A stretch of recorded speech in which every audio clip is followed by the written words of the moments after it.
네 여러분 모든 경기가 다 끝났습니다. 승강 피오가 월요일이었던 어제 밤에 마무리가 되면서 이제 2025년 K리그 경기가 코리아컵 포함해서 다 끝이 났는데요. 한 시즌 동안 경기 본다고 다 고생하셨고 말을 하다 보니까 좀 클로징 멘트 같네요.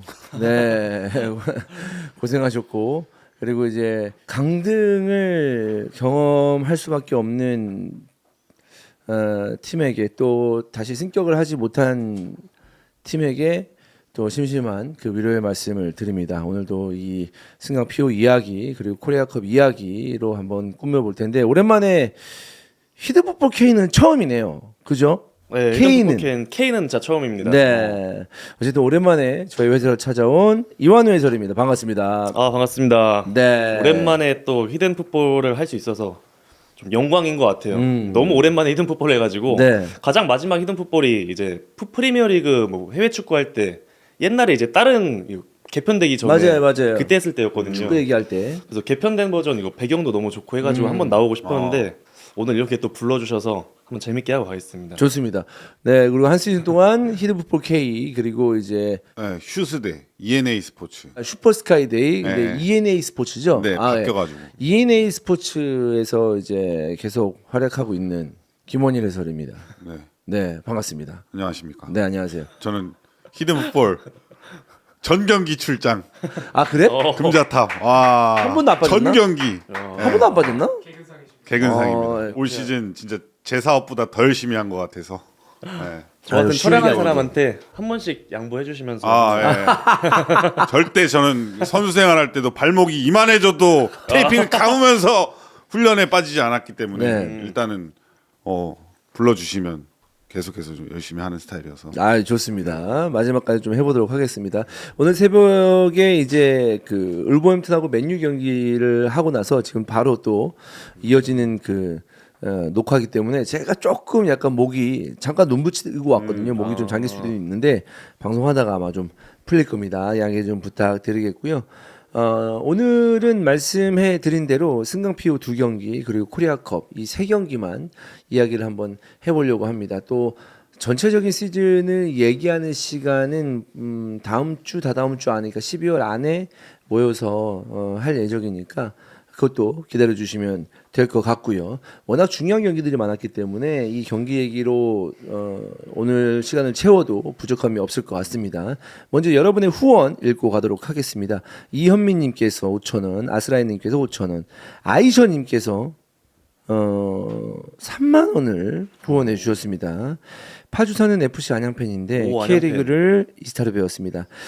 주말에 경기 보고 월요일에 우리 팀 영상 보고 마무리로 히든풋볼 시청하는 루틴으로 한 시즌을 보냈습니다. 감사합니다. 축구계에 무슨 일 터지면 이스타가 제일 기다려지는 거 아시나요? 내년에는 파주 프론티어 FC도 찾아주세요. 저도 망고철 놓치지 않을 거예요. 토마스 초대석 사심 가득 기원합니다. 라고 해주셨습니다. 고맙습니다. 감사합니다. 네, 토마스 선수는 한번 만나보고 싶긴 한데 지금쯤이면 아마 고향으로 가지 않았을까. 네덜란드로. 네, 라는 생각이고요. 힙팟에서도 니콜리언님, 드렁구쪼님 후원해 주셨는데 드렁구쪼님은 또 10,000원 후원해 주셨습니다. 후원해 주신 모든 분들에게 다시 한번 감사드립니다. 혹시 K리그는 어디 팬이에요? 저 안양 팬입니다. 왜 안양이죠? 제가 태어나고 자란 곳이 안양이에요. 제가 안양에서 태어나서 고등학교 가기 전까지 안양에서 쭉 지냈고, 오래 살았네. 네, 그리고 지금도 연락하는 이제 친구들도 다 이제 안양 친구들이라서 저는 뼛속까지 근본이 다 안양이고 안양에 대한 그 도시에 대한 자부심도 되게 크게 갖고 있거든요. 네. 그래가지고 안양을 사실 2부 리그 있을 때는 많이 별로 못 챙겨봤었는데 이제 1부 리그에 승격한 이번 시즌부터는 좀 많이 챙겨보고 유니폼도 사고 좀 했었던 것 같아요. 네. 그러니까 나도 그 이런 거 보면은 진짜 1부 리그 올라왔으면 좋겠다라는 생각을 해요. 김포가. 맞아. 그럼 훨씬 더 많은 관심을 좀 주지 않을까. 물론 이제 뭐 지금 2부 리그에 있는데 그렇다고 해서 뭐 아예 관심이 없는 건 아니니까. 그래서 1부 리그 오면 더 많은 관심을 쏟지 않을까, 더 재밌지 않을까라는 생각을 했는데 지금 안양 팬이 이렇게 또 후원을 해주셨잖아요. 그렇죠. 부천 팬들이 제가 어제 입중계 하는데 엄청 기대를 많이 하더라고. 히든풋볼에서 막 부천 아. 이야기하고 막 경기 이야기하고 맞다, 그런 또. 것들. 네. 아무래도 1부 리그에 있으면 경기 끝나고 나서 후에 즐길 수 네, 있는 맞아. 기회가 더 많기 때문에 그런 부분들을 이제 또 기대하는 게 아닌가라는 생각입니다. 먼저 승강피오 이야기하기 전에 토요일에 있었던 코리아컵 결승 이야기부터 해보도록 하겠습니다. 광주 대 전북 경기인데요. 정말 열심히 싸웠고 연장까지 가는 그런 경기였는데 광주가 팀 창단 역사상 큰 일을 내는가, 역사의 한 획을 긋는가 싶었는데 전북을 넘어서지 못했습니다. 전북이 2대1로 승리를 했고요. 전북은 리그에 이어서 코리아컵까지 더블을 기록하게 됐습니다. 네, 좀 상당히 거친 경기였었죠. 그리고 양 팀 모두 결승전인 만큼 좀 경기에 대한 동기부여도 되게 강해 보였고 또 충돌이나 사건 사고도 되게 많이 나왔던 경기라서 괜히 결승전이 아니구나 이런 느낌이 좀 들었던 경기였고 경기 내용도 보면은 이정효 감독이 이제 평소에 이제 했었던 그런 어떤 포지션을 기반으로 한 시스템 이런 것보다는 아무래도 결승전이다 보니까 좀 더 치고받고 압박 열심히 하고 수비 집중력 가져가고 좀 직선적으로 플레이하는 부분이 전북도 그렇고 광주도 그렇고 똑같이 좀 그랬던 것 같거든요. 그래서 경기 내용도 보면은 90분 동안 거의 정말 비등비등했던 것 같은데 결국에는 연장전 승부 넘어가면서 또 최장자 나오고 결국 그 교체 카드에서 어떤 퀄리티 그 차이에서 약간 좀 승부가 갈리지 않았나. 전북이 거기서 좀 한 수 위였던 것 같습니다. 네. 어떻게 봤어요?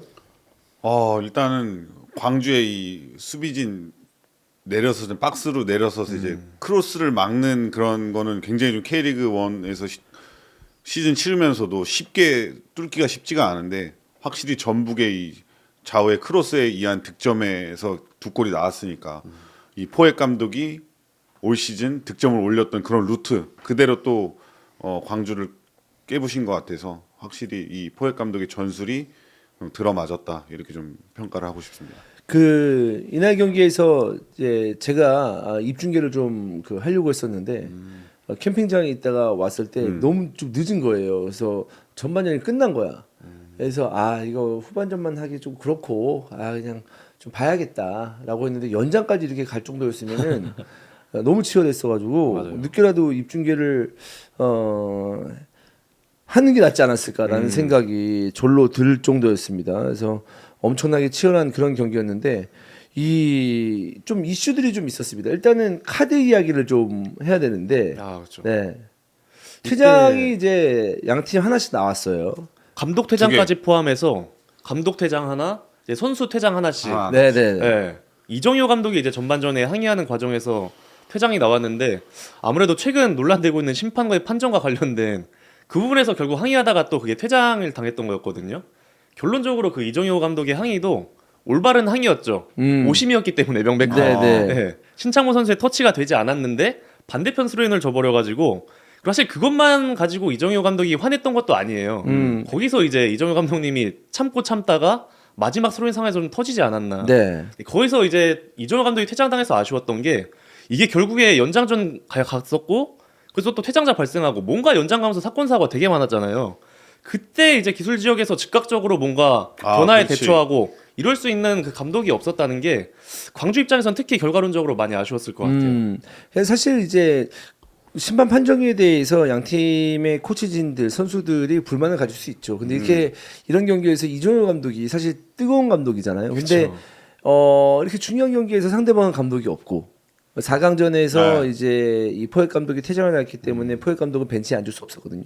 근데 광주는 감독이 있고 이거는 약간이라도 조금은 광주에게 유리한 점이거든요. 이걸 좀 끝까지 살렸으면 어땠을까 하는 아쉬움은 분명히 있어요. 조금만 좀 자제했으면 어땠을까. 근데 사실 벤치에서 막 흥분을 하잖아. 그러면 선수들은 그 동요되는 부분들이 훨씬 더 크게 느껴지거든. 그러니까 이정효 감독도 경기 끝나고 라커룸에서 진짜 90도로 선수들한테 사과를 하는 그런 모습도 보여줬는데 뭐 그런 부분에서도 좀 광주가 유리한 거를 좀 끌고 가지 못했던 거는 이정효 감독도 좀 아쉬운 부분이 있을 것 같아요. 실제로 막 전반전 때 이정효 감독 퇴장당하기 전까지 보면은 이정효 감독이 계속 막 포지션 막 소리 지르고 선수들 조금만 자리 흐트러지면은 잠깐만요, 지금. 다시 잡아주고 잠깐만요. 포지션 어떻게 하셨어요? 포지션. 어? 근데 그거 아세요? 네. 그 이정효 감독이 이제 퇴장당했을 때 어. 그때 약간 집중해 막 이러면서 이런 집중해, 얘기 했었거든요. 네, 그랬어요? 네. 그거 약간 네. 의식한 거 아닌가 약간 이런 그런 거 네, 살짝 네. 얘기 들고 네. 그리고 어쨌든 퇴장당하기 전에 계속 막 포지션 이런 거 외치고 선수들 어. 자리 계속 소리 질러주고 이런 걸 했단 말이에요. 근데 이정효 감독이 퇴장당한 이후로 어. 확실히 기술 지역이 조금 조용해졌거든요. 음. 그 부분도 아마 연장전 그때 광주에게 좀 영향이 있지 않았을까. 근데 사실 이제 광주가 실점하는 장면, 이동준 선수가 득점하는 장면이죠. 이게 참 어설펐잖아요. 네. 네, 이 어설프게 실점하면서 이 광주가 또 경제적으로 흔들릴 수밖에 없는 상황이었는데 생각보다 저는 광주가 잘 버텼다고 봅니다. 저도 네. 저는 그 주원 형이랑 성주랑 예측했을 때 전북이 그냥 이거는 광주의 이 조직력을 깨부실 것이다라고 예상을 했는데 의외로 진짜 광주가 내려서지만 않고 또 공격적인 부분에서 맞아요, 굉장히 맞아요. 좀 잘 풀어 나갔었던 게 저는 보고서 정말 깜짝 놀랄 정도로 와 준비 잘했다 뭐 이런 생각이 좀 들었어요. 특히 그 프리디온슨 와. 프리디언스 진짜. 터뜨린 거면 진짜 대박인 거예요. 저는 아 근데 야 아 근데 그때 전북도 어설프게 골 먹긴 했어. 그쵸. 거의 비슷하게 네. 먹혔어요. 네. 광주도 좀 롱볼 기반으로 이날은 좀 많이 경기 운영을 했었고 거기서 이제 프리디온슨이 진짜 근처로 오면은 다 따주더라고요. 머리 다 맞추고 아니면 가슴으로 안정적으로 잡아주고 연결해주고 생각보다 너무 잘해줬는데 결국 골도 이제 그런 식으로 넣었고 저는 이게 결과론적으로 또 아쉬웠던 게 광주가 연장 후반에 이제 퇴장당하고 나서 더 극단적으로 롱볼 전술 그냥 계속 때려 넣었거든요.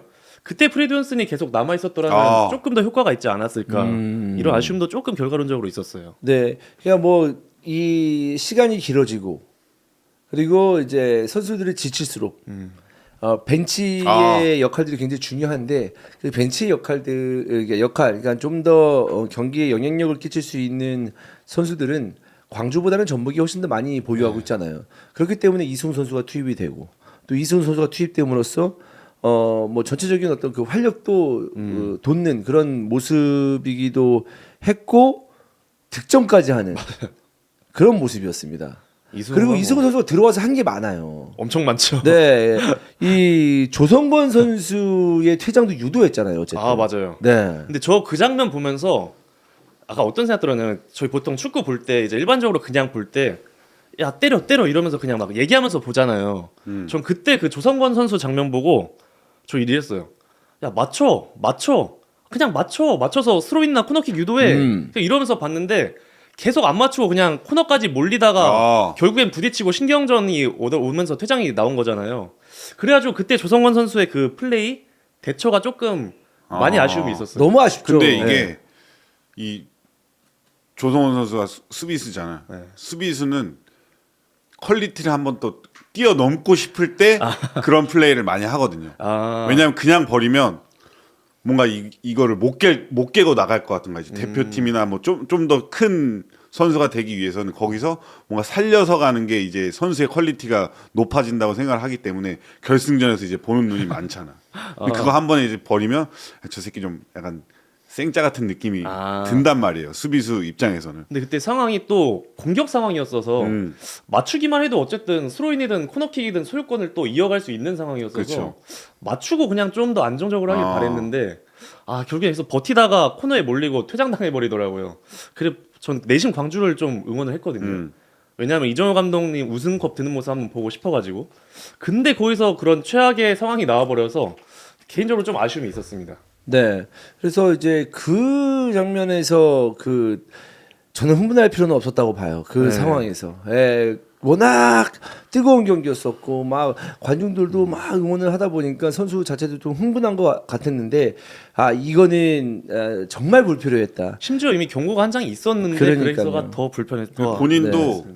칠 생각까지는 없었을 것 같은데 네.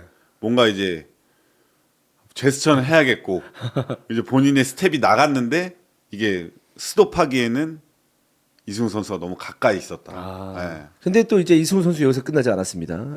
볼 경합하는 과정에서 그 상대 누구였죠? 광주 권성현 선수. 권성현 선수와 충돌이 일어났는데 이 어깨로 권성현 선수 얼굴을 가격하는 장면이었잖아요. 네. 어깨 부분으로. 그쵸. 네. 그러면서 이제 권성현 선수가 앰뷸런스에 실려 나가는 굉장히 큰 어떤 그 충돌이었었는데 또 그 충돌로 이승우 선수가 또 퇴장을 당했어요. 근데 퇴장을 당하면서도 이제 이승우 선수의 행동이 좀 문제가 됐습니다. 그러니까 정말 이 이제 독특한 선수예요. 그러니까 시즌 마지막 경기에서 본인이 골을 넣고 그다음에 상대방 퇴장을 유도하고 본인이 퇴장을 당하는데 퇴장을 당하면서도 뭔가 뭐 깔끔하게 퇴장 당하지 않고 다시 이슈를 만들면서 퇴장을 당하면서 전부 팬이 아니고 다른 그 팬들에게도 주목을 많이 받고 있거든요. 관중석에서도 막 손가락 욕설을 하는 그런 맞아요. 장면도 있다고 했는데, 그러니까 좀 뭔가 이승우 선수가 독특한 선수라서 그런 어떤 제스처나 여러 가지 어떤 그 분위기를 이해는 하긴 합니다만은 타팀 보기에는 이제 그런 부분들이 딱 물어뜯기 쉽잖아요. 그쵸. 네. 근데 자 이승우 선수 퇴장 장면에 대해서 일단 먼저 딱 퇴장 그 네. 장면에 대해서만 얘기를 하면은 제가 나름대로 이승우 선수에 대해서 뭐 해명해주고 그런 건 아닌데 결코 이승우 선수가 나쁜 의도로 상대를 해하려고 했던 파울은 아니었던 것 같아요. 이게 당시 상황을 보면은 이게 공이 진짜 딱 권성윤 선수, 이승우 선수 딱 이 중간으로 패스가 천천히 가고 있었거든요. 근데 이런 애매한 5대5 상황 경합이 진짜 충돌 거의 웬만해서 무조건 나오고 다치기 쉬운 그런 경합 상황이에요. 근데 보면은 두 선수가 또 그 공을 향해서 속도도 줄이지 않고 동시에 이렇게 달려오고 있어가지고 이게 어느 선수 하나가 갑자기 멈출 수가 없는 상황이었거든요. 거기서 보면은 권성현 선수가 결국에 발을 먼저 뻗었고 이승우 선수도 그거를 봐가지고 이제 피하려다가 점프를 한 건데 그 과정에서 하필 운이 나쁘게도 권성현 선수의 머리? 가슴? 이쪽에 또 가격이 돼가지고 이게 또 다치는 상황이 돼버려가지고 이게 또 앰뷸런스까지 오게 돼버렸는데 그리고 실제로 그 이후로도 퇴장당하고 나서 이승우 선수가 약간 걱정하는 듯한 미안한 듯한 그런 리액션을 좀 보여줬던 것 같아요. 근데 갑자기 욱하고 갑자기 막 그러더라고요. 제가 볼 때는 그 과정에서 옆에 있던 어떤 누군가가 이승우 선수를 약간 긁는 그러니까요. 그런 게 좀 있지 그랬던 않았을까. 것 같아요. 네. 네. 그러니까 본인은 어쨌든 퇴장 당하고 뭔가 좀 미안하다는 제스처를 하려고 했었는데 누군가와 뭔가 언쟁이 있었지 않았을까라는 생각을 하거든요. 그래서 나오면서도 약간 좀 뭔가 광주 선수들하고 좀 거칠게 이야기하는 맞아요. 그런 장면들도 있었고요. 자, 그러면서 이제 10대 10이 됐는데 광주가 동점까지 넣기에는 좀 역부족인 그런 모습이 되면서 2대 1로 전북이 승리하게 된 경기가 됐습니다.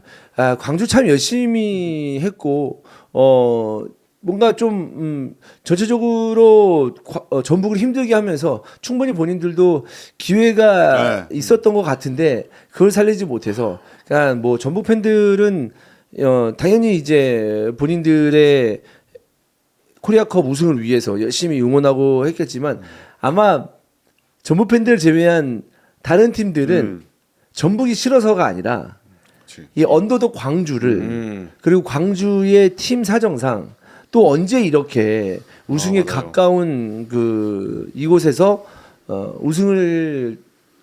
우승컵을 거머쥐기 위해서 도전을 하겠어요. 물론 내년에도 결승에 올라갈 수도 있고 뭐 리그에서도 뭐 언제나 리그 우승을 위해서 열심히 뛰어야 되는 광주지만 사실 이제 광주를 딱 생각했을 때 우승하기는 쉽지 않은 팀이잖아요. 이런 기회 잡기는 쉽지 않은 팀이잖아요. 그렇기 때문에 많은 팬들이 광주를 좀 응원했을 텐데 그게 원하는 대로 되지 않았습니다. 과거에도 시민구단이 이제 기업구단을 꺾고 우승한 사례가 있고 광주 같은 대구가 그랬나요? 대구가 그랬었던 것 같은데 대구 울산 성남도 코리아컵에서 우승. 광주 같은 경우에는 이 코리아컵을 전북과의 결승전을 우승으로 가져갈 수 있는 찬스가 있긴 했어요. 연장 가기 전 80분부터 90분까지 그 사이에서 득점을 터뜨렸다고 하면 진짜 우승컵에 가까워졌을 텐데 연장으로 넘어가면서 이 교체 선수의 이 자원에 좀 차이가 있었고 사실 승부차기까지 갔으면 또 이거는 모르는 상황이니까 그런데 이제 뭐 이승우 선수를 좀 막지 못하면서 광주가 아쉽게 좀 우승을 못하는 상황이 나온 것 같습니다. 네, 이 경기를 끝으로 이제 이 경기 전에 이미 포획 감독이 팀을 떠나겠다는 의사를 이야기를 했고요. 이 경기를 끝으로 포획 감독은 떠나게 됐습니다. 포획 감독이 떠나게 된 이유는 여러 가지로 이제 뭐 한국에서 리그 우승도 했고 코리아컵 우승도 했지만 좀 많이 염증을 느껴서일까요?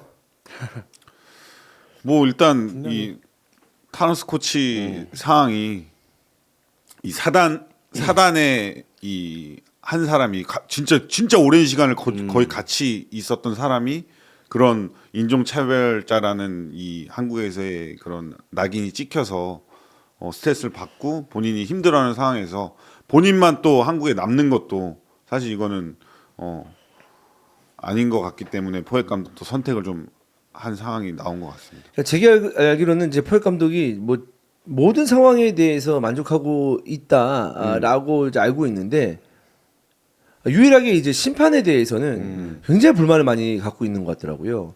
그 시즌 중에서도 본인이 불만을 이제 토로하기도 했었고, 그리고 이제 타노스 코치의 그 사건이 아마 좀 트리거가 된 게 아닌가라는 생각이거든요. 근데 제가 저희 이거 하면서 포획 감독이 심판 뭔가 있었을 때 시즌이 끝나고 K리그 발전을 위해서 뭔가 말을 할 부분이 있으면 이제 기자회견을 통해서 이야기를 드리겠다라고 했거든요. 근데 지금 그것도 안 하고 어떻게 보면 지금 그냥 헤어진 거잖아요. 네. 그만큼 저는 포획 감독이 굉장히 좀 마음의 상처를 많이 받지 않았나. 네. 예, 그 정도까지 이야기를 뭔가 발전을 위해서 이야기를 하신다고 저도 그걸 기대를 하고 있었는데 뭔가 가셔서라도 이제 K리그에 대한 그런 애정이 남아 있다고 한다면 그런 부분에 있어서는 좀 과감하게 좀 이야기를 해주는 기회가 좀 주어졌으면 좋겠습니다. 네, 2024 시즌 강등권에 있었던 전북을 2025 시즌 리그 우승과 코리아컵 우승으로 이끈 포획 감독인데 짜증이 많이 났던 것 같아요. 그리고 이제 본인이 함께했던 아까 얘기한 것처럼 타노스 코치의 이런 그 징계라고 해야 되겠죠. 그런 부분들이 한국에 머물기에는 좀 너무 힘든 상황이 아니었을까라는 건데 어떻게 보세요? 지금의 분위기. 사실 타노스 코치에게도 포획 감독에게도 이건 큰 상처가 좀 됐을 것 같고 전북 팬들한테도 당연히 이건 큰 상처가 되는 그런 큰 이슈였고요. 사실 이런 사례가 저는 외국에도 있었나라는 생각도 좀 먼저 들더라고요. 그리고 지금 이 사건이 결국에 지금 디에슬레틱에도 지금 이 사건이 보도가 됐대요. 그렇다는 얘기는 이 사건을 이제 전 세계가 또 본다라는 얘기거든요. 만약에 다른 외국인 감독들이 이러한 선례를 지금 만약 봤을 때 다음에 이제 K리그 감독으로 오기 꺼려하면 어떡하지? 이런 걱정도 좀 들었고 사실 되게 상벌위원회 재심 신청도 기각이 됐잖아요. 저는 그거 보면서 심판과 관련된 내용에 빗대어서 이 사건에 대해 한번 얘기를 하자면 심판들이 그 최근에 몇 년 동안 아마 주원이 형도 그렇고 제가 이스타 콘텐츠에서 몇 번 얘기를 했었고 많이 들어봤을 건데 그 풋볼 언더스탠딩, 그 언더스탠딩 풋볼을 뭐 심판 교육 과정이나 판정 관련해서 되게 강조를 많이 하고 있어요. 지금 이 언더스탠딩 풋볼이 어떤 의미냐면 선수의 행동이 플레이하기 위한 행동이냐 아니면 반칙을 하기 위한 행동이냐를 파악하는 것. 그러니까 좀 정리해서 얘기하면 전체 상황이나 맥락을 좀 고려해서 판정을 해야 한다라는 것이 이 언더스탠딩의 주요 요점인데 근데 이번 사건은 그럼 역으로 그들이 그렇게 강조하는 언더스탠딩 풋볼의 관점으로 본다면 이게 정말 전체 상황이나 맥락을 고려했을 때 과연 인종차별을 하기 위한 행동이었을까? 아 반대로. 네, 반대로 그들이 그렇게 강조하는 풋볼 언더스탠딩을 하면서 그 장면을 바라봤다면 과연 이 타노스 코치의 그 행동이 정말 인종차별하기 위한 행동이었을까? 이거를 다시 생각해 볼 수 있지 않나. 일리가 있네요. 네, 근데 네. 여러모로 좀 상당히 좋지 않은 선례가 남겨진 것 같아서 음. 좀 씁쓸한 기분이 저도 많이 있습니다. 네. 저는 그 비단 포획 감독이 한국 심판진에게 이제 불만을 표출하면서 떠나는 거, 타노스 코치의 징계 이거라서 얘기하는 게 아니고 진짜 우리나라 심판들 발전해야 된다라는 거고 그 권위 의식이 본인들은 없다고 생각하지만 어떤 행동이나 심판 하나의 제스처만 봐도 굉장히 이 꼰대스러운 그 무언가가 느껴지거든요. 그래서 그런 것도 저는 좀 심판이 자체적으로 좀 자정을 해야 되지 않을까라는 생각입니다. 저는 이 뭐 자정의 문제가 아니라 저는 이 K리그 제가 선수생활 10년 하고 은퇴 이후에 5년을 보는 동안 이렇게까지 심판에 대한 이 감독 코치진의 불신, 서로 신뢰를 하지 못하는 상황이 올 시즌 통틀어서 가장 그게 저는 달았다고 생각을 하거든요. 내년에는 진짜 어떻게 이 서로 뭐 화해를 해야 되는 건지 아니면은 뭔가 진짜 뭔가 필요할 것 같아요. 예. 맞아요. 이대로 넘어가면 안 시작하기에는 정말 선수, 심판 그리고 감독들 사이에서도 불신이 지금 팽팽합니다. 그렇기 때문에 뭔가 진짜 잘못된 판정 하나만 하더라도 선수들이 받아들이는 것 자체가 좀 다르고 감독들이 받아들이는 이 데미지가 다르기 때문에 뭔가 이제 결단을 내려야 될 때인 것 같긴 합니다. 팬들도 마찬가지예요. 팬들도 이제 심판 판정 하나하나에 예민하게 받아들일 수밖에 없고 저 솔직히 그 K리그 입중계하거나 했을 때 저건 보기 어려운 상황이다. 그리고 이제 제가 여러 리그를 보는데 한국 K리그 주심들 그렇게 못 보는 거 아니다. 더 못 보는 리그도 많고 이 정도면은 뭐 다 좀 합리적으로 잘 하고 있는 것 같다. 어려운 직업이다. 이런 식으로 뉘앙스를 얘기했거든요. 근데 전 내년 시즌에는 그렇게 말 못할 것 같아요. 아니 근데 네. 저희도 이거 히든풋볼 K 매주 하잖아요. 근데 우리가 심판이 아닌데 심판 판정이 이게 맞냐 안 맞냐에 대해서만 매 라운드 계속 그래서 네. 이게 뭐 핸들이야 이게 패널이야 이거 VAR 본 거 이거 뭐 어떻게 생각하세요? 그러니까 그만큼 올 시즌에 저는 라운드 치르면서도 오심이 많았고 이 논란이 될 만한 판정들이 많았기 때문에 굉장히 좀 이거를 이야기하는데도 어려움이 있었던 것 같아요. 그러니까 일부 리그에서의 그 좀 논란들만 우리가 그래도 좀 크게 논란되는 것만 얘기하는데 알게 모르게 이부 리그에서도 엄청 문제가 많잖아요. 히프케에서 2부 리그에 대해서는 좀 사정상 많이 다룰 네, 수가 없었잖아요. 네. 2부 리그가 사실 더 심연이거든요. 네. 그래가지고 그러니까. 2부 리그 팬들도 지금 되게 억울함을 호소하고 싶은 팬들이 많을 거예요. 네. 그러니까 저는 이렇습니다. 그러니까 뭐 본인들의 권위만 내세우지 말고 그 심판위원회 측에서 심판국 측에서 심판 뭐라고 하죠? 정식 협의회 심판협의회 측에서 좀 제대로 좀 교육을 시켰으면 좋겠어요. 네.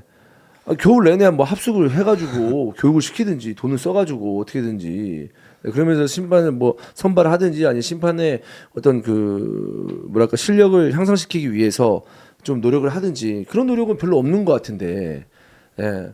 이렇게 자기들 권위만 찾으려고 하고 이런 상황에서 뭐 인종차별을 했네 안 했네 뭐 이런 얘기 나오니까 좀 사실 이번 시즌은 너무 짜증스러워가지고 네. 좀 안타까움이 있습니다. 저는 개인적으로는 외국인 심판 내년 시즌에 들어와야 된다고 저는 생각합니다. 네. 그 정도로 저는 이 회복이 어렵다. 근데 외국인 심판 들어온다면 그거는 이제 연맹 측이나 심판협의회 측에서 본인들이 잘못하고 있다는 것을 이야기하는 꼴인데 물론 이전에도 이 외국인 심판 들어온 적이 있었죠 주요 경기에서. 그런데 그거까지 할까요? 저는 무조건 안 할 것 같거든요. 근데 저는 이 신뢰를 회복을 하는 제스처라도 뭔가 해야 된다고 생각을 하기 때문에 이 꼭 직접적인 이 심판이 뭐 들어와서 뭐 매 경기 뭐 보는 건 아니지만 뭔가 이런 변화를 우리도 이런 거는 하고 있다.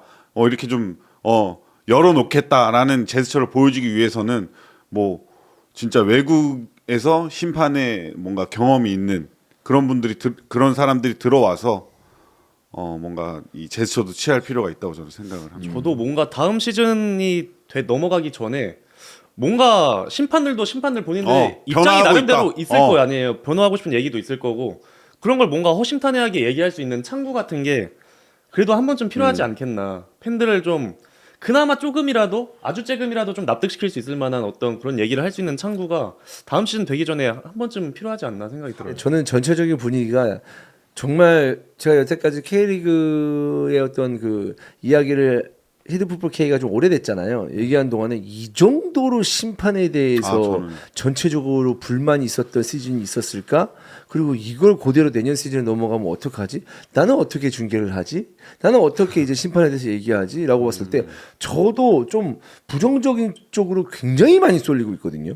예, 너무너무 심판들이 안 바뀌어가지고. 그리고 이번에 오심들 같은 거 보면은 너무 수준 미달인 오심들이 많았는데, 그러니까 좀 뭔가 커버 쳐줄 수 있는 그런 오심들이 있어야 되는데 수준 미달인 것도 많았는데 갑자기 타너스 코치까지 딱 해가지고 잘못 본 게 아니라 잘못한 겁니다라는 식의 어떤 인스타 딱 올리고 이런 거 봤을 때 뭐 그분에게 개인적인 감정은 없지만 와 이게 이렇게 할 수 있나?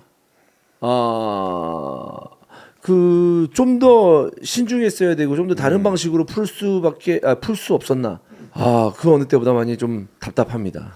뭐 이런 부분은 심판 쪽과 뭐 팬들 그리고 연맹 이런 3자 간에 조금 어떤 대화 이런 게 좀 필요하지 않나. 네, 아무튼 서로 좀 이제는 좀 변화를 하는 제스처라도 이제 보여줘야 감독, 선수, 팬, 뭐 언론에서까지 또 심판에 대한 좀 이미지를 다시 한번 새롭게 해야 되는 시점이 아닌가라는 생각이 듭니다. 자, 그러면 이제 승강표 이야기 한번 해보도록 하겠습니다. 일단 1차전은 간단하게 이야기를 해주시고 2차전 경기 내용 위주로 얘기하면 좋을 것 같은데요. 제주 대 수원 경기, 제주가 2차전에서 2대 0으로 승리를 했습니다. 1차전에서는 1대 0으로 제주가 승리를 했었는데 그래도 한 골 차기 때문에 제주 원정에서 수원이 그래도 2부 리그에서 뭐 득점을 참 잘하는 팀이었잖아요. 그렇기 때문에 뭔가 힘을 보여주나라고 했는데 경기가 일찌감치 터졌습니다. 네, 1차전 제가 현장에서 그 슈퍼스카이 대회 했는데 네. 날씨가 굉장히 추워가지고 맞아요. 그라운드가 얼어 있는 상태에서 선수들이 굉장히 어려웠다고 하더라고요. 그래서 전반 시작하자마자 제주 선수들이 이제 수원 경기장은 좀 오랜만에 왔잖아요. 그러니까 적응하는데 굉장히 어려움을 겪었고 수원 선수들이 전반에 너무 좀 강하게 나오고 뭐 세라핌이라든지 브루노 실버가 거의 이 제주 수비수들을 압도할 만큼 좋은 경기력을 펼쳐줬거든요. 네. 근데 제주는 끝까지 좀 버티는 힘이 있더라고요. 수비 라인에서 확실히 뭐 임채민이라든지 송준이라든지 이런 선수들이 1년 내내 좀 발을 맞췄잖아요. 실수가 나와도 계속 좀 경기로 선발을 출전하면서 발을 맞췄던 부분들이 굉장히 좀 도움이 됐었던 것 같고 수원 선수들이 제주 수비진들을 한 명까지는 제치고 뭐 슈팅까지는 만들어내지만 완벽한 찬스를 만들어서 득점을 올리기에는 좀 어려움이 있었던 것 같습니다. 네. 실제로 수원이 1차전 같은 경우는 되게 주도하는 흐름도 많았고 뭐 압박을 통해서 상대 실수 유도하고 위협적인 슈팅도 슛하는 부분이 많았는데 딱 원일이 형 말씀하신 대로 결정적인 유효 슈팅은 사실 생각보다 막 한두 개? 그 하나 정도밖에 안 정도. 나왔고 좀 아쉽게 골문을 좀 빗나가는 그런 슈팅들이 좀 많이 있었죠. 그리고 수원이 제가 볼 때는 이 플레이오프에서 결과를 가져가지 못한 결정적인 요인이 저는 결국 1차전을 잡았어야 했다고 생각을 해요. 네, 1차전을 결국 못 잡았기 때문에 왜냐하면 1차전 때 수원 같은 경우는 최종전 끝난 이후에 한 일주일 반 정도의 휴식 기간이 있었고 제주는 최종전 이후에 3일밖에 휴식 시간이 없었어요. 그런 상황에서 또 제주는 추운 날씨에 원정까지 온 상황이라서 확실히 에너지적으로도 분명히 수원이 앞서 보이는 느낌이 있었거든요.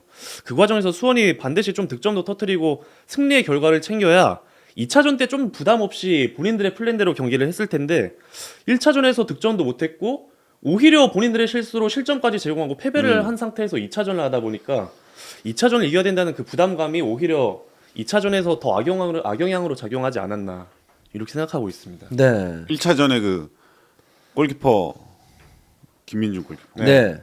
니킥으로 페널티킥 됐잖아요. 네. 근데 그게 사실 남태희 선수가 유인 선수에 탁 찍어줬을 때 그 볼의 회전이 뒤로 이렇게 돌거든요. 근데 바운드가 되자마자 그게 그 골키퍼는 김민중 골키퍼는 찍 흐를 줄 알았나 봐. 그래서 나왔는데 바운드가 되면서 회전이 반대로 또 바뀌면서 쓰더라고. 그러니까 골키퍼도 나왔다가 이거 서야 되는데 감속이 안 되면서 그냥 그대로 좀 유인 선수한테 좀 부딪히는 그런 장면이 나왔는데 이거는 사실 골키퍼의 이 경험이라든지 이 큰 경기에서 이 경험이 좀 부족하니까 그런 큰 실수가 좀 나왔던 것 같습니다. 네, 이런 큰 경기에서는 이제 수비 라인의 안정감이 필요한데 그 안정감은 수원에게는 좀 느낄 수가 없었습니다. 1차전, 2차전 다 통틀어서 뭐 1차전에는 골키퍼의 문제도 있었고 뭔가 좀 너무 간절하다 보니까 좀 경직된 게 아닌가라는 맞아요. 생각도 좀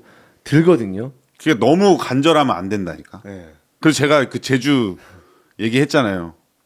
그 37라운드, 38라운드 마지막 라운드 때 너무 막 쏟아치면 안 된다고. 이 냉정과 이 열정 사이를 잘 지켜야 된다는 게 중요하다고 얘기를 했는데 임채민 선수가 이 경험을 한번 얘기를 해드리겠습니다. 승강 피오 지금 4회차 경험. 네. 4회째 승강 피오를 경험을 하다 보니까 다른 선수들은 이 수원 선수들 같은 경우에는 막 큰 경기가 막 떨어.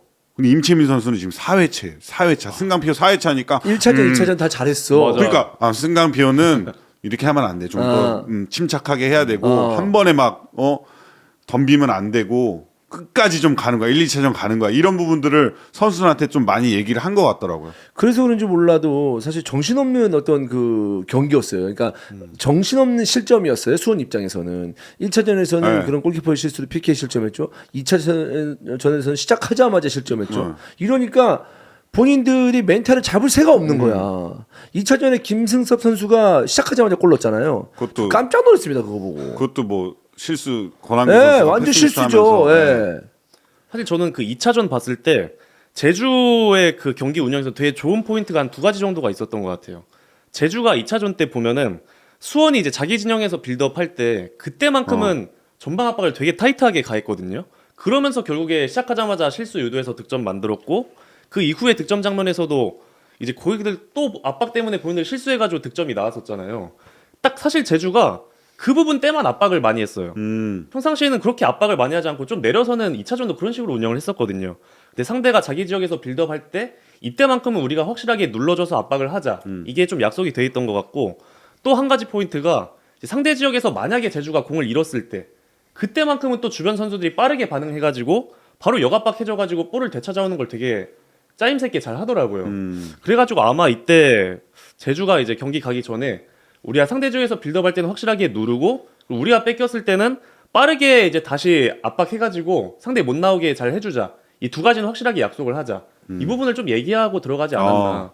결국에 그 포인트가 좀 결정적으로 작용하면서 결과까지도 좀 잘 찾아간 것 같아서 되게 운영이 되게 좋았던 것 같아요. 저도 1차전 끝나고서 한 선수랑 전화 통화를 했는데 1차전 때 왜 이렇게 뭐 좀 밀렸냐, 좀 내려서서 좀 안정적으로 간 거냐라고 물어봤는데 그게 아니라 수원이 워낙 강하게 나오다 보니까 우리도 이렇게 될 수밖에 없었다. 그런 얘기를 하더라고. 근데 2차전으로 갔을 때는 본인들이 준비했었던 거, 전방에서 압박이라든지 이런 부분들이 잘 통했었던 것 같습니다. 예. 그러니까 지금 제주 같은 경우에는 사실 이제 어찌되었던 대구가 바로 다이렉트 강등을 당한 상황에서 승강피어를 준비할 수밖에 없는 그런 상황이었잖아요. 위기도 좀 있었고 네. 제주는 잘해야 승강피어였잖아요, 사실. 근데 이 승강피어를 치렀을 때 제주의 분위기가 별로 좋지 않았더라면 이 경기에서도 수원의 기세에 밀릴 수도 있었는데 사실 시즌 막판에 제주의 기세는 시즌 중후반보다는 시즌 초중반보다는 나았기 때문에 그쵸. 또 실점도 많이 하지 않은 상황이었기 때문에 이런 경기력이 덩달아서 나오지 않았나라는 거예요. 그래서 승강피어 하기 직전의 그 분위기가 중요하긴 한 것 같아요. 네. 마지막 울산전 무실점으로 막아내고 그러니까요. 그리고 수원으로 1차전 왔을 때 초반에 이 기세를 이 제주 수비수들이 잘 막아낸 거. 사실 뭐 세라핌이나 브루노 실바 이런 선수들을 김윤성이나 임창호가 막아섰잖아요. 근데 김윤성이 잘했어요, 진짜. 김윤성 선수도 초반에는 거의 뭐 약간 털렸거든. 세라핌한테 깜짝 놀라 털렸는데 이게 김윤성 선수 똑똑하다 보니까 시간이 지나면 지날수록 이 세라핌이 뭘 잘하는지 어떻게 방어하면 이 선수를 막아낼 수 있는지에 이 적응력이 바로 생긴 것 같고 2차전에서는 거의 진짜 완벽하게 막아냈거든요. 예. 이 김윤성 선수나 임창호 선수도 확실히 이 좋은 외국인 선수들을 막아내는 데 있어서는 정말 좀 큰 역할을 한 것 같습니다. 그렇죠. 최종 수비수 라인에서 뭐 일류첸코도 거의 보이지 않았었고요. 그러니까 상대방의 어떤 그 선수들의 뭐 파울리뉴나 세라핌 이런 선수들의 드리블을 보니까 저도 이제 수원 경기를 계속 팔로우한 건 아니지만 어느 정도는 제주의 수비 라인을 흔들 수 있는 그런 능력이 있더라고요. 근데 제주 그 임채민 선수 바탕으로 해서 송준, 뭐 김윤성, 임창우 수비 굉장히 좋았습니다. 그리고 최후방에 또 김동준 선수가 있다 보니까 맞아요. 1차전 때 거의 김동준 선수가 슈퍼 세이브라든지 많이 잘 막아줬고 2차전에서는 거의 뭐 퇴장당하면서 경기가 바로 터져버리는 바람에 뭐 수원 선수들 같은 경우는 찬스를 잡아낼 수 있는 상황은 많이 역부족이었죠. 네. 이기재 선수의 퇴장에 대해서 어떻게 생각하나요? 저는 경기 보면서 좀 힘 빠지더라고. 야 저게 저기서 퇴장이 나올 수 있는 위치인가? 그리고 저렇게 발을 뻗어서 저기서 뭘 취하려고 저런 행동을 했을까? 이기재가 19살, 20살, 21살 선수도 아니고 정말 백전 노장이라고 불릴 수 있는 옛날 같았으면 곧 은퇴해야 된다는 그런 나이인데 저런 그래도 뭐 큰 경기 경험이 없는 것도 아니고 또 국가대표까지 했던 선수인데 저런 행동을 할까? 와, 뭐 여러 가지 생각이 다 들더라고. 심지어 수원 팬들은 그러한 장면이 올 시즌 처음 겪는 장면이 아니었기 때문에 이 베테랑들이 불필요한 퇴장을 당하는 걸. 근데 이 가장 중요한 경기에서 또 그런 장면이 나와서 수원 팬분들 입장에서는 더 속 터졌을 것 같아요. 제가 볼 때는. 특히 베테랑인 이기재 선수가 거기서 굳이 그렇게까지 발바닥을 들고 그걸 했어야 했나? 이런 분에 있어서는 저도 보면서 딱 말 그대로 진짜 힘이 좀 빠지는 그런 장면이었던 것 같습니다. 그래서 저는 여기서 경기가 끝났다고 봅니다. 거기서 터졌죠.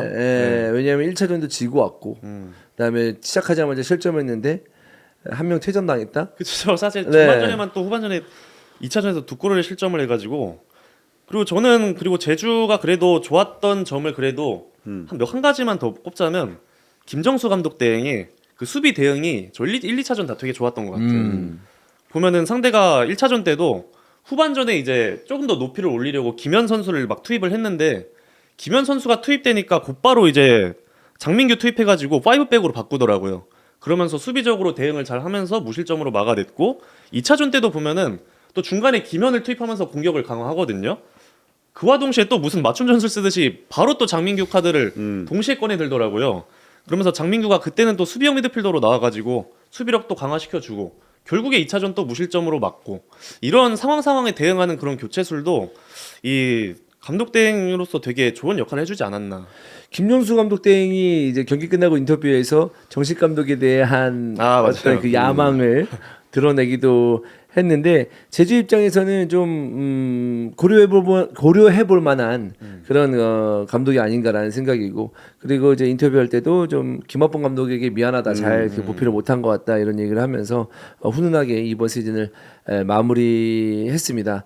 일단 수원 삼성 얘기부터 하자면 강등당한 이후에 지금 첫 번째 시즌, 두 번째 시즌을 맞이했는데 이번에도 승격하지 못했습니다. 내년에 다시 도전해야 되는 수원 삼성 입장인데 사실 이제 이브리그에 있으면서 수원 삼성이 좀 많이 흥행이라고 해야 되나요? 어쨌든 팬몰이를 해주면서 많은 좀 지지를 받으면서 각 구단의 이득이 되는. 맞아요. 네. 저한테도 좀 올 시즌 이득이 됐어요. 김포 막 왔을 때 이제 김포 경기 굉장히 있었을 때 찾아가지고 또 카페도 네. 찾아가지고 하면서 수원 삼성 팬들이 굉장히 뜨거운 모습을 보여주면서 뭐 표도 예매도 다 해주고 또 그러면 그 순간만큼은 지역 맞아요. 지역 활성화에 그래서 도움 지역에서 준다고. 지역 활성화 엄청 되죠. 네, 돈을 써야 되는 거잖아요. 저는 지금, 네. 그럼에도 불구하고 수원 삼성은 K리그 1으로 가야 된다. 네. K리그 1으로 가도 팔아준다고 저한테 약속을 하신 분들이 네, 많기 네. 때문에 네. 그렇기 때문에 가야 된다라고 말씀을 드렸지만 네. 그 열정이 만들어낸 그 이브리그의 활성화 뭐 이런 부분들이 좀 있었는데 지치지 않으셨으면 좋겠습니다. 맞아요. 네, 지치지 않으셨으면 좋겠고 뭐 내년에는 또 다시 또 수원 삼성을 위해서 기회가 있을 거니까요. 그래서 저도 선수하면서 제주 월드컵 경기장 그 원정 관중석이 꽉 찬 적이 본 적이 없거든요. 네. 그래서 저 중국 팀 장수 순위 왔을 때 꽉 찼는데 그때는 절반만 열었더라고. 내가 내 기억에는 다 열은 줄 알았는데 요번에 진짜 그 제주 월드컵 경기장 원정석 그쪽 뒤에 다 열었거든요. 그리고 또 중립 팬존이 살짝 옆에 있었어요. 근데 그것까지도 수원 삼성 팬들이 채워줬고 제가 제주로 가는 비행기 김포공항에서 새벽 6시에도 진짜 온 세상이 이 수원 팬들 천국이었고 비행기 옆자리도 심지어 수원 팬이랑 저랑 앉아서 갔었고 무슨 얘기 있나요? 얘기는 안 했습니다. 아 그래요? 네. 이분도 약간 네. 엠블럼이나 이런 게 보여서 네. 수원 팬 응원하러 가시는구나. 버스에서도 옆자리가 또 수원 팬. 좀 비장해 보였나요? 수원 팬들이? 대부분 다 비장한 이런 각오를 가지고 가셨고. 그렇게 뜨거운 열정을 가지고 있는 팬들인데 아까 얘기한 것처럼 많이 힘들어 안 했으면 좋겠고요. 그리고 지치지 않으셨으면 좋겠고 내년 시즌에도 좀그 마음을 쓰면서 수원 삼성이 1부 리그 올라오기를 응원하도록 하겠습니다. 그리고 제주 팬들 고생 많으셨습니다. 저 고생 많았습니다. 네, 제주 팬들 제가 이제 입중계하면서 계속 눈에 보이는 제주 팬 몇몇 팬들이 있어요. 아. 들어올 때마다 화내거든요. 들어올 때마다 김학범 얘기하고 들어올 때마다 제주 얘기하고 들어올 때마다 유리 얘기하고 유리는 뭐 또 골을 최근 또 많이 넣기도 했습니다만은 네. 막 그러면서 막 들어올 때마다 화가 가득 차 있는 제주 팬들이었는데 어쨌든 잔류에 성공을 했습니다. 예. 근데 제주는 또 다시 이런 상황에 좀 안 놓여줬으면 좋겠어요. 김정수 감독 대행이 지금 정식 감독으로 승격돼야 된다라는 제주 팬들의 이견도 꽤 많더라고요. 그래가지고 이런 부분도 저희가 추후에 좀 지켜봐야 하지 않을까. 아 근데 저는 그 신중하게 생각했으면 좋겠습니다. 김종수 그러죠. 감독이 싫다, 김종수 감독이 부족하다 이게 아니고 이게 저는 이 제주의 이런 식의 어떤 그 내용, 그 결과, 근데 결국 강등도 이전에 당했었고 그리고 좀 K리그 축구로 봤을 때 K리그 팬들의 눈에서 많이 멀리 떨어진 관심을 받지 못하는 제주도라서 관심을 받는 게 못 받는 게 아니에요. 정말로 축구가 보기 힘들어요. 네. 올 시즌 진짜 너무 힘들었잖아. 올 시즌 진짜 보기 힘든 경기들이 이 뭐라 그래 우리 잠수 축구라고 했잖아요. 잠수 축구가 거의 여름 내내 계속되는 네. 시간도 있었잖아요. 네. 근데 이 승강 피오 수원 삼성 2차전은 올 시즌 진짜 최고의 경기력. 맞아. 2017년에 그 제주 저 있을 때 좀 좋은 경기를 펼쳤을 때 그 느낌이 날 정도로 관중들도 신이 나고 뭐 진짜 제주 서포터들도 굉장히 신나서 막 응원도 맞아요. 네. 현장감 느낄 수 있었는데 내년에는 진짜 준비 잘해가지고 정말 거짓말 안 하고 제가 봤을 때 그 38라운드 내내 답답함만 주다가 그냥 승강표. 경기 그 시즌 마지막 경기에서 한번 네. 제주 팬들 그 내용적으로 봤을 때 결국 네. 내용과 결과를 봤을 때 웃게 만들어 준 거나 다름이 없거든요, 사실. 과언이 아니고 정말. 그렇습니다. 그래서 제주의 변화도 꼭 해야만 하는 그런 제주의 상황이라고 볼 수 있겠고 어쨌든 제주 팬들 한 시즌 동안 고생하셨고요. 어찌되었던 제주 여러분 잔류했습니다. 뭐 선수들, 코칭 스태프들, 코칭 스태프들 그리고 이제 프론트들 다 고생하셨습니다. 계속 이렇게 바닥에 있는 것도 힘들거든요. 네. 이제 연말 행복하게 보내시면 됩니다. 네, 연말에는 그동안 한 시즌 동안 어쨌든 너무 좀 그 마음고생 많이 하셨으니까 팬들도 마찬가지고 좀 잘 쉬시고 내년을 잘 준비해 주시면 좋을 것 같습니다. 잔류 축하드립니다. 자, 다음 경기 넘어가 보도록 하겠습니다. 수원FC 대 부천 경기입니다. 1차전에서 뭐 폭설이 내리면서 좀 경기가 하루 밀리는 그런 상황도 있었는데 저는 개인적으로 수원이 유리하다고 봤거든요. 네.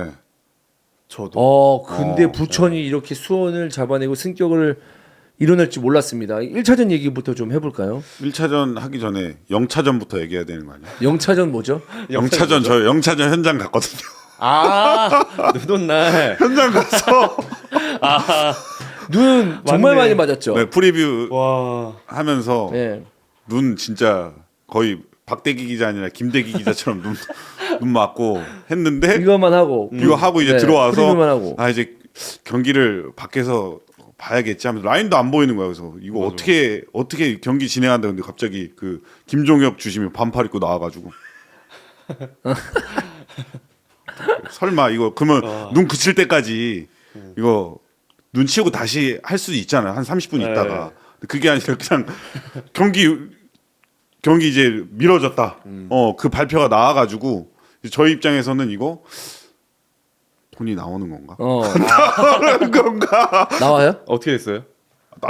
나와야죠. 나온대요? 저희는 일을 했으니까 일했잖아 우리. 그래 그치, 방송을 그치, 했지. 네. 네. 근데 이제 저는 이제 다른 분들이 궁금한 거야.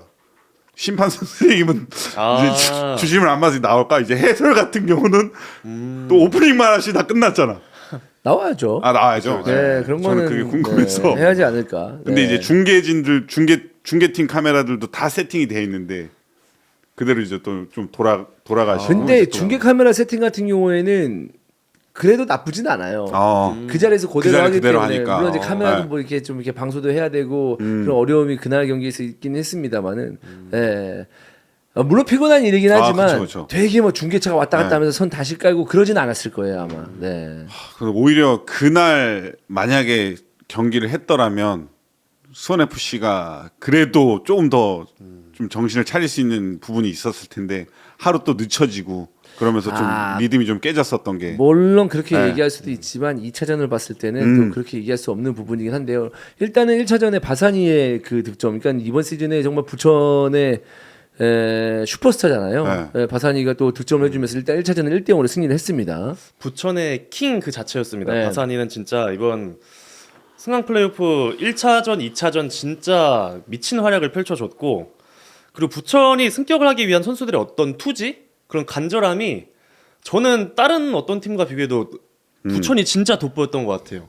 자, 부천이 뭐 공격 전환 때 수비 상황 때 모든 선수들이 진짜 이악 물고 미친 듯이 뛰어다니는 게 경기를 보면 그냥 체감적으로 좀 되게 네. 느껴졌고 그리고 제가 1차전 때 부천 보면서 되게 막 돋보였던 게 저희가 보통 축구할 때 수비할 때는 좁혀서 공격할 때는 이제 넓게 펼쳐서 이 얘기 항상 강조하잖아요.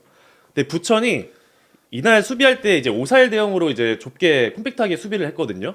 근데 보통 저희가 이제 수비 5-4-1 하는 팀들 보면은 간격이 대충 5, 4, 1 뭐 이 정도로 된다고 하면은 부천 이날 5-4-1 수비가 얼마나 컴팩트했냐면 5-4-1 이게 아니고 5-4-1 이거였습니다. 진짜 그냥 박스에 모든 선수들이 다 들어가서 박스만 맞고 측면은 어느 정도 허용하더라도 너네 크로스 올리든 슈팅 때리든 마음껏 해. 우리는 박스에서 그냥 숫자로 다 막을 거야. 이런 어떤 의도였던 것 같거든요. 그래서 실제로 수원이 막 주도하는 흐름도 있었고 슈팅도 많이 때렸는데 네. 워낙에 중앙이 다 밀집되고 촘촘하니까 다 그냥 부천 선수 맞고 굴절되고 맞고 블락되고 막 그런 상황이 그렇지. 엄청 많이 나왔어요. 그래서 저는 이 어떻게 보면 이 두 번의 승부에서 승부가 갈리는 상황에서는 수비의 집중도 수비가 강한 팀이 맞아요. 이기는 거라고 생각을 해서 저는 수원 FC에서의 키플레이어는 싸박으로 꼽았고 이 부천의 키플레이어는 무사 백동규로 꼽았어요. 백동규. 백동규가 싸박을 지웠습니다. 얼만큼 잘 막아내느냐, 이 K리그1 득점왕을 얼만큼 막아내느냐에 따라서 승부가 갈린다고 생각을 했는데 1차전에 지워버렸죠. 싸박을 완벽하게 지우면서 1차전만 지웠으면 되는데 2차전까지 맞아요. 지웠어. 2차전에 출전을 못 시켰어. 싸박이 보이지 않았습니다. K리그 이제 원 득점왕이 보이지 않았었는데 이 수비가 어떤 영향까지 있었냐면 부천의 수비가 네.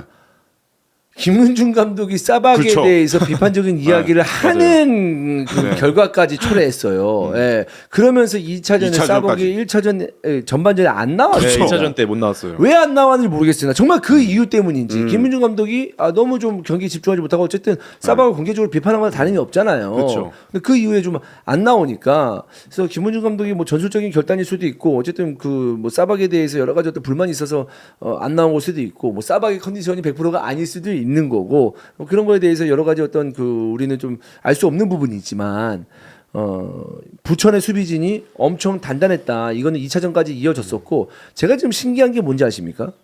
지금 이 자리에서 지금 부천의 축구 얘기를 하고 있다는 것 자체가 지금 굉장히 그쵸. 어색합니다.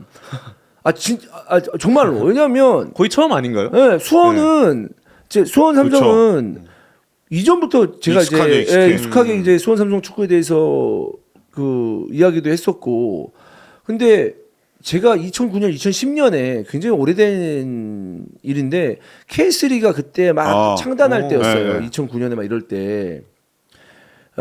그때는 내가 해설 데뷔도 안 할 때다. 그러니까 어떤 해설 데뷔냐면 MBC에서 네. MBC 드림잡 하기 전이야. 네. 내가 MBC 드림잡하기 전. MBC 드림잡 하기 전에 협회에서 K3 해설위원을 뽑습니다라고 해서 거기 지원해가지고 제가 뽑혔거든요. 드림잡 하기 전에 그때 제가 K3 부천 네. 중계하고 했었어요. 그 부천 종합운동장에서. 네.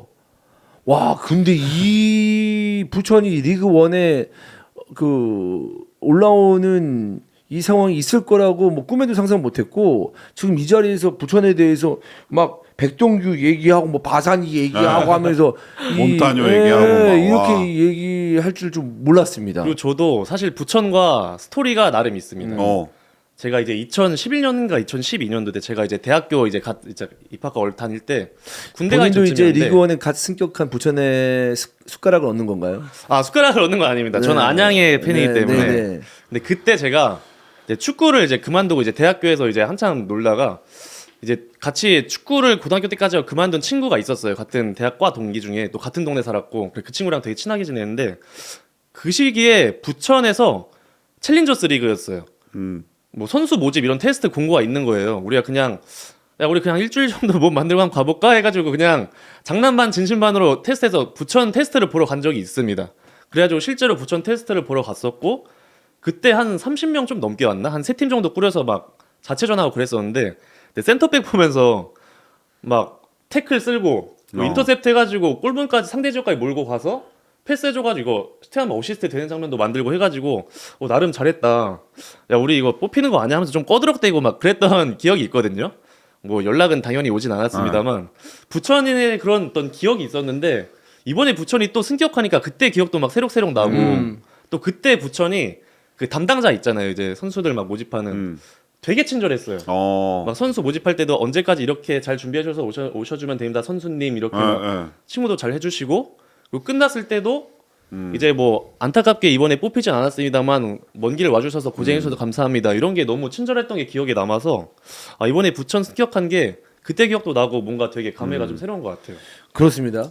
그래서 1차전에 어쨌든 그런 어떤 그 수비력을 보여주면서 부천이 1대0 승리한 가운데 수원 원정을 떠났습니다.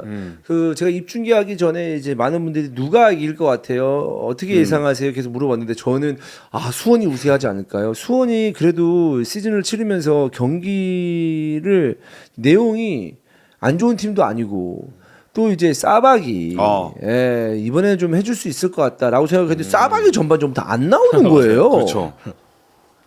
그래서 뭐지? 지금 이렇게 할 때가 약간 저는 이렇게 생각했어요. 한편으로는 내가 너무 감정적으로 한 거 아닌가? 라는 생각도 들었습니다. 그때 언제 들었냐면 전반전에.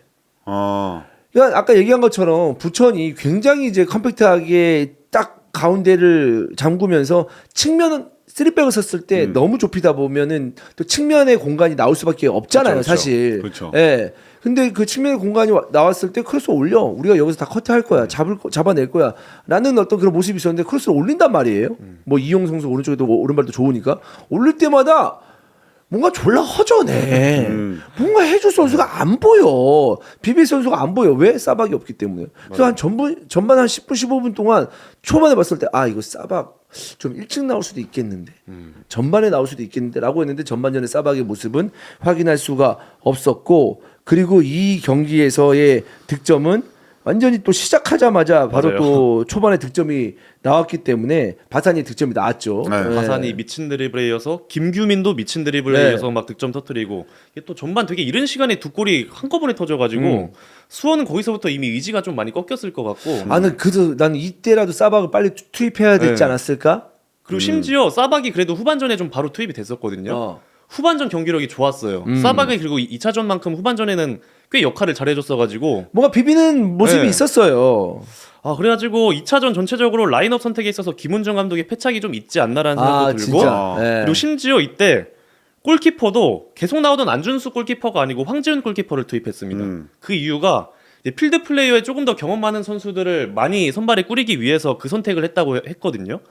근데 그 골키퍼까지 좀 주전 골키퍼를 빼면서 이런 선택을 했을 거였으면 그래도 싸박도 포함시킨 상태에서 라인업을 꾸리는 게 가장 중요한 경기인 만큼 그래도 필요하지 않았을까 이런 생각도 좀 들었습니다. 이날 경기에서 골키퍼 한 명에게 비판을 할 수는 없지만 그렇죠.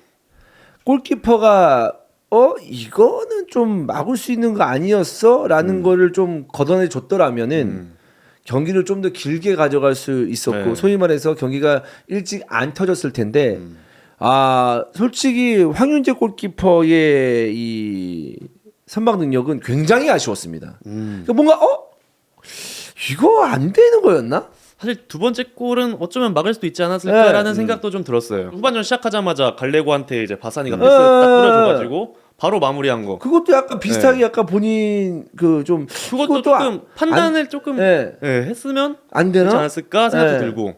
사실 그때 수비진들도 뭔가 대응이 좀 아쉽기도 했었고. 수비진들이 좀 대응이 아쉬웠고. 그리고 이날 결국에 싸박을 빼고 김경민을 투입했는데 김경민 퍼포먼스가 안 좋았거든요. 그러니까 수원 FC는 김경민, 윌리안, 안현범 이 셋이 한 번에 나온 적이 거의 없었던 것 같은데 이거를 이 승강피오 중요한 경기에서 한 번에 내보내서 좀 공격력에 좀 강력함이 좀 떨어졌었던 것 같습니다. 김경민이 언제나 좀 수원 FC 입장에서는 좀 뭔가 경기를 이기는 데 있어서 뭔가 좀 해야 될 역할들이 많은 완전 게임 체인저 역할을 하는 거지 뭐. 라고 생각을 하는데 이 선수가 좀 뭔가 마무리하는 능력에 있어서 침착함이 굉장히 결여되어 있습니다. 예, 뭔가 플레이는 좋은데 마무리가 좀 힘 빠지게 하는 그런 모습이 좀 있어서 이날 경기에서도 좀 아쉽지 않았나라는 생각이고 부천이 준비를 잘한 것 같아요. 윌리안도 완전 지워졌어요. 네, 맞아요. 윌리안도 컨디션이 안 좋아 보일 정도로 부천의 수비가 너무 단단했다. 이렇게 말씀드릴 수 있겠습니다. 여러모로 너무 아쉬울 것 같아요. 수원 FC 입장에서는. 네. 그래서 수원 FC는 올 시즌 이 안데르손 여름 이적 시장에서 이적하고 굉장히 좀 많은 영입을 했잖아요.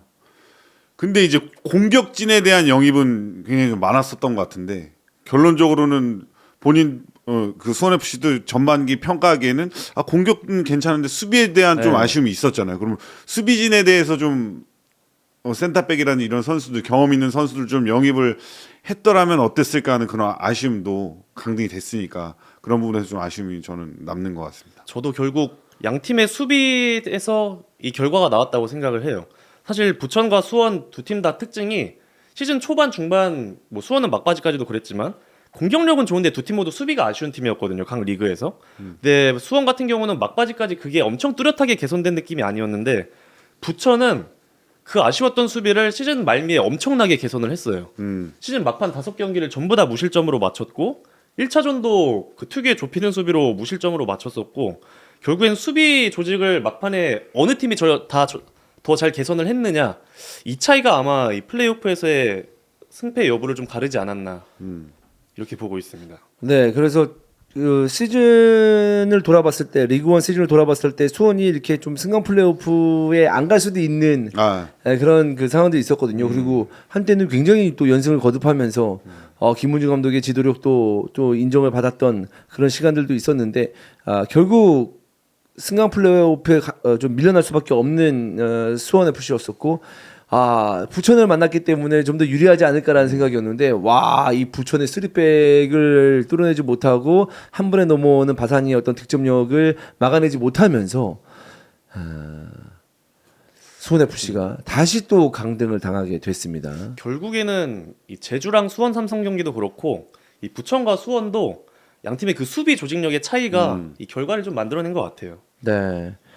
뭐 부천이 1부 리그에서 어느 정도의 경쟁력이 있을까라고 궁금해하시는 분들도 많을 것 같은데 그거는 나중 문제고 일단 1부 리그를 밟았다는 게 중요한 거 아니겠습니까? 그거는 안양한테 좀 물어보면 될 것 같아요. 네. 안양이 지금 올 시즌 뭐 미쳤었죠. 승격을 해서 네. 어떻게 K리그 1에 잔류를 하고 버텨냈는지 부천 FC도 이 안양의 선전을 보면서 내년 시즌을 잘 준비를 하지 않을까. 네. 아니야? 네. 엄청 잘했습니다. 물론 이제 파이널 B에서 이제 파이널 A로 올라가지 못했습니다만은 어쨌든 전체적으로 이제 시즌을 봤을 때 안양 만나는 팀들 다 부담 느꼈습니다. 그쵸. 그리고 너무나 환상적이게 리그 원에 안착을 한 시즌이기 때문에 이거 다른 팀들 좀 긴장해야 될지도 몰라요. 안양을 봤을 때는. 저는 이영민 감독도 굉장히 기대가 되는 게 저도 그 얘기를 하려고 했었어요. 네. 이 얼굴이 또 얼굴 얘기해서 그런데 포커페이스가 굉장하다. 득점을 했을 때는 실점을 했을 때 그리고 뭐 본인이 좀 차갑더라고요. 네, 차가운 그런 느낌이 있어서 그리고 이 갈레고 득점하는 장면에서도 완벽하게 이 킥오프 전술을 또 준비한 거예요. 맞아요. 네. 그런 이 전술적인 부분에서 굉장히 좀 뛰어남이 느껴지고 이 조직력이나 웬만한 조금의 선수 보강만 이루어진다면 내년 시즌에도 올 시즌 유병훈 감독이 안양에서 펼쳤던 것처럼 뭐 이영민 감독도 굉장히 좀 좋은 퍼포먼스를 보여주지 않을까. 네. 또 이영민 감독이 부천을 오랫동안 맡았잖아요. 맞아요. 그렇기 때문에 팀에 대한 이해도가 높고 그리고 차근차근 쌓아 올리면서 승격을 이뤄냈기 때문에 이런 단단함이 리그 원에서도 잘 좀 승화가 된다면 어쨌든 1차적인 목표는 잔류니까 잔류에 성공할 수 있는 부천의 모습을 볼 수 있지 않을까라는 생각이고 김포에서 부천이 가깝습니다. 그쵸. 맞아요. 네. 김포에서 인천도 가까워요. 네. 상암도 가까워요. 상암도 가까워요. 네. 근데 맨날 일정 보면서 가끔씩 1부 리그 경기를 저도 보고 싶으니까 맞아. 상암도 지난 시즌에 2번인가 3번 애들 데리고 갔을 거예요. 애들이 또 가서 막 간식 먹는 거 너무 좋아하니까 데리고 가는데 나들이 겸 데리고 가는데 오늘 한번 가볼까? 그러면 서울이 원정이야. 그렇죠. 막 이런 경우도 있었거든요. 근데 오늘 가볼까? 셋 중에 하나는 홈이겠지. 선택지가 많아졌네. 맞아요, 맞아. 우리 네. 가서 그냥 애들은 네. 가서 이것만 네. 먹으면 돼. 우리 셋다 김포네요. 그러고 너 김포 살아? 저 풍무동. 너 언제부터 김포 살아? 저번에도 저 김포 산다고 얘기 들었는데 너무하신 거 아니에요? 아 그래? 저 한 2번 얘기했던 것 같은데 서운합니다. 야 공차로 다닐 때 나중에 나한테 좀 얘기 좀 해. 나 요즘 공안 찬지 너무 오래됐어. 아 그래요? 저 어제 찾는데 아 그래? 바쁘셔가지고 안 나오시는 줄 알았어요. 아 근데 공 좀 차고 좀 해야 되는데 아무튼 이제 추우니까 좀 쉬고 내년에 한번. 네, 알겠습니다.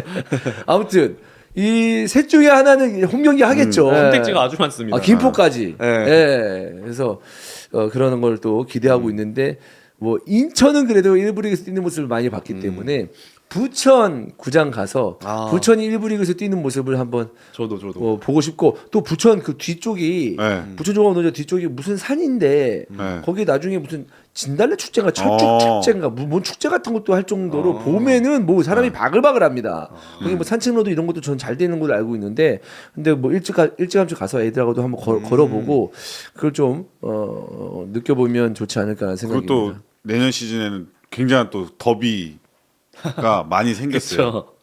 이 제주에 가서 부천이 올라오면 좀 껄끄럽지 않을까요? 이렇게 얘기를 했는데 오히려 환영한다. 근데 또 이번에 그 코리아컵에서 부천 제주가 한번 만났었어요. 맞아. 저희 그때 또 부천 이겼었죠. 네. 네. 근데 뭐 제주가 환영한다 뭐 이렇게 얘기하면은 이제 부천 팬들은 환영. 네. 그러니까 이 헤르메스가 세거든요. 그렇죠. 환영. 네. 한번 봅시다 뭐 이렇게 할 수도 있어요. 그렇죠. 네. 그게 또 뭐 스토리니까. 네. 네.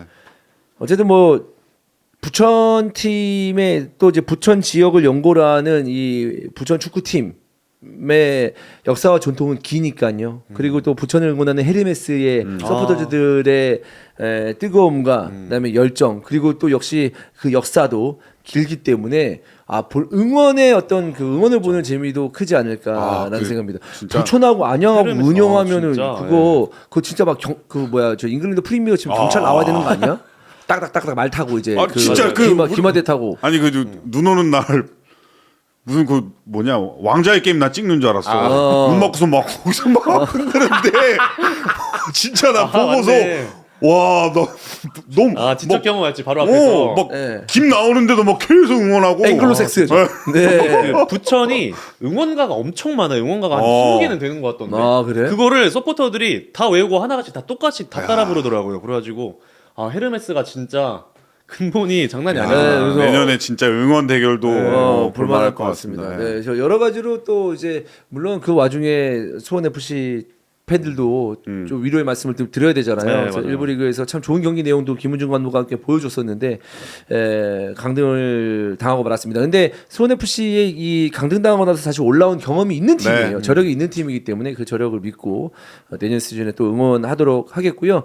부천 너무 축하드리고 방금 우리가 얘기한 것처럼 응원의 어떤 그런 그 열정, 그들 또 응원 대결 이런 것도 좀 볼만할 것 같고 저 개인적으로도 괜히 기대를 많이 하고 있습니다. 전체적으로 정말 할 얘기가 많았던 이번 시즌이 아니었을까라는 생각인데 저희가 또 결산하는 시간은 또 따로 준비가 돼 있거든요. 그래서 좀 더 자세한 이야기는 그 시간에 하도록 하겠고요. 오늘 이렇게 세 경기 준비를 한번 해봤습니다. 어떠셨나요? 사실 K리그를 제가 인스타에 나오면서 많이 할 기회가 없었는데 오늘 이렇게 좀 길게 얘기할 수 있어서 좋았고. K리그 좋아하시나요? 네, 저도 K리그 이제 안양을 기점으로 올 시즌 더 많이 보기 시작했어요. 원래 지난 시즌이나 그전 시즌도 이제 주요 경기 좀 챙겨보는 정도였거든요. 근데 이번 시즌은 이제 안양이 승격을 했기 때문에 평소보다 더 많이 봤었는데 앞으로 부천도 올라오고 재밌는 스토리들이 더 많을 것 같아서 앞으로 더 이제 애정을 갖고 많이 볼 예정입니다. 좋습니다. 한 시즌 동안 슈퍼 스카이데이 네 왔다 갔다 하면서 고생하셨는데 그 얘기는 나중에 결산 때 하시죠. 네. 아니 오늘 이 승강피오 했으니까 강등 당한 팀 경험해 보셨잖아요. 뭐 이제 승격하지 못한 선수들 그리고 감독들 그리고 팬들 굉장히 좀 힘들 수도 있을 것 같아요. 근데 저도 강등 당했을 때 굉장히 좀 자존감이 떨어지고 앞으로 나아갈 힘이 없었는데 생각보다 이 감독 이나 선수들도 대단한 선수들이잖아요. 그러니까 강등당했다 해서 진짜 자존감 잃어버리지 말고 그대로 좀 앞으로 나아갈 수 있는 힘을 좀 더 가지고 올 시즌 고생했다고 말하고 싶고 휴식기 동안 잘 쉬어서 내년에 또 축구해야죠. 좋은 모습도 보여줬으면 그렇습니다. 좋겠습니다. 네.